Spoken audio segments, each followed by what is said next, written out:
বিচারিক শুদ্ধতার জন্য আন্তর্জাতিক অপরাধ ট্রাইব্যুনালে অন্তর্বর্তীকালীন আদেশের বিরুদ্ধে আপিলের বিধান রাখা হয়েছে বলে জানিয়েছেন আইন উপদেষ্টা ডক্টর আসিফ নজরুল। এ বিষয়ে আরও জানাতে আমাদের সঙ্গে ট্রাইব্যুনাল চত্বর থেকে যোগ দিচ্ছেন সহকর্মী জাহিদুল বাশার।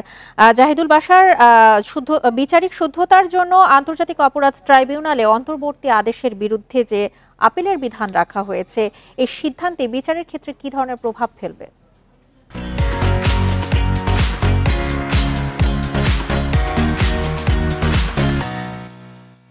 দেখুন, মূলত এই এতদিন যে আইনে বিচার হয়েছে 1973 সালের যে আন্তর্জাতিক অপরাধ ট্রাইব্যুনালের অ্যাক্ট, যেটি সেই আন্তর্জাতিক অপরাধ আইনের ক্ষেত্রে এখন পর্যন্ত একটি বিশেষ দিক ছিল যে এখানকার যে অন্তর্বর্তীকালীন বিভিন্ন আদেশ দেওয়া হতো, যেমন এর আগে জামায়াত এবং বিএনপি নেতাদের বিচার করা হয়েছে এই ট্রাইব্যুনালে, সেখানে কোনো অন্তর্বর্তীকালীন আদেশের বিরুদ্ধে কিন্তু উচ্চ আদালতে যাওয়ার কোনো সুযোগ ছিল না।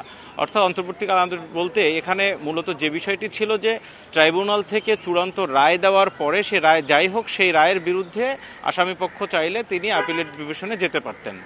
এখন যেটি হচ্ছে, ধরেন কাউকে জামিন চাওয়া হলো, তিনি জামিন পেলেন না, সেখান থেকে তিনি এই জামিন না পাওয়ার পিছনে এর বিরুদ্ধে কিন্তু এখন অ্যাপিলেট ডিভিশনে আসতে পারবেন।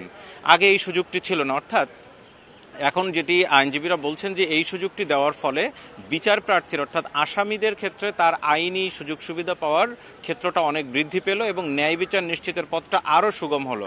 তবে এক্ষেত্রে আরেকটি বিষয় আছে, সেটি হলো বিচারের দীর্ঘসূত্রতা হতে পারে। কারণ অনেক আদেশের বিরুদ্ধে এভাবে যদি অন্তর্বর্তীকালীন আদেশের বিরুদ্ধে আপিলে যাওয়ার সুযোগ নেন আসামিরা, সেক্ষেত্রে সেই আদেশের জন্য অপেক্ষা করতে হবে, আপিল বিভাগ কি আদেশ দেয় সেজন্য অপেক্ষা করতে হবে। সুতরাং সেই সব বিষয়গুলো নিয়েই কিন্তু বিভিন্ন সময় বিচার কাজে বিঘ্ন সৃষ্টি হবে, এটি খুব স্বাভাবিক। কিন্তু তারপরও আমি অনেকগুলো আইনজীবীর সাথে কথা বললাম, অনেকজনের সাথে, তারা বলছেন যেহেতু এটি হচ্ছে কত সময় লাগলো একটি বিচার প্রক্রিয়া শেষ করতে সেটি নয়, মূলত যে বিষয়টি দেখতে হবে সেটি হচ্ছে যে এই বিচারের ক্ষেত্রে ন্যায় বিচার নিশ্চিত করা হয়েছে কিনা। ট্রাইব্যুনাল চত্বর থেকে জানাচ্ছিলেন আমাদের সহকর্মী জাহিদুল বাশার।